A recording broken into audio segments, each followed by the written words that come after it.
देखो आज एक शुभ दिन दीर्घ दिन अपेक्षा पर आज मुरुडार एक नूतन तहसील गृह उद्घाटन है।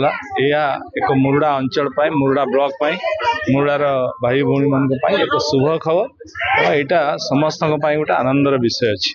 ये तहसील आपण मैंने जानी जिते बीजेपी भागुआड़ी सरकार थिला सेते मंत्री माननीय मंत्री मनमोहन सामल जो थे रेवेन्यू मिनिस्टर सी सबु ब्लॉक रे तहसील करने गोटे निर्देश करते एवं से निर्देश अनुजाई सबु ब्लॉक रे तहसील ऑफिस खोलुची से निर्देश होता है। बीजेपी सरकार रे तहसील ऑफिस इनागुरेशन होथिबार मुझे उपस्थित थिबार मु निजको धन्य और बहुत खुशी अनुभव।